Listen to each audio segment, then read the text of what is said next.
It shattered into porcelain dust on the diner floor, but no one noticed, not even the waitress who had just crouched in front of the 5-year-old boy, smiling through tears.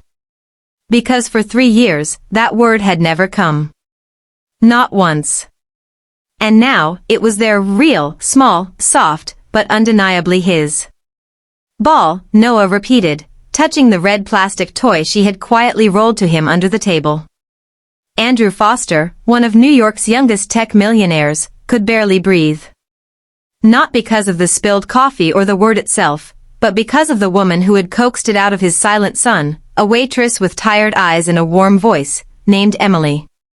3 months earlier, Andrew Foster had been a man with everything, private jets, a penthouse in Manhattan, and a company worth $500 million. But none of it mattered when his world crumbled. His wife, Laura, had passed away in a sudden car crash, leaving behind a stunned husband and a son who had already been struggling to speak. Noah had always been different, nonverbal, quiet, trapped in his own world of colors and shapes. Laura had been the bridge between father and son, understanding both their languages. When she was gone, the bridge collapsed. Andrew tried therapists, speech coaches, and even experimental tech apps. Nothing worked. Noah stayed silent, withdrawn, often rocking back and forth or lining up his blocks for hours. And Andrew, despite all his wealth, couldn't fix it. Couldn't reach his son. He started taking Noah to a small, nondescript diner every morning before his meetings. It was quiet, out of the way, a place where no one knew his name.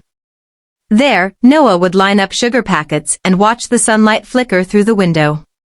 It was a place of routine, and for Noah, routine was comfort. That's where Emily worked.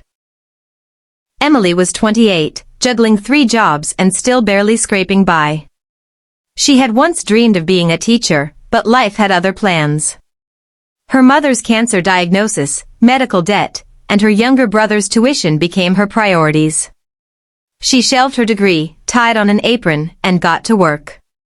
But she never stopped being a teacher at heart. From the first week, she noticed the boy, quiet, bright-eyed, but distant.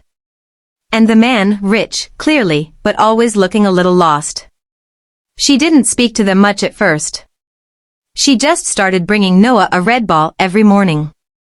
Then, one day, she rolled it across the floor to him, saying ball slowly, clearly, with a soft smile. He didn't respond, not that day, not the next week. But she kept trying. One word. One toy. One gesture at a time. Andrew noticed. He watched from the corner of his eye, this waitress, this stranger, trying with more care and patience than any specialist he had hired.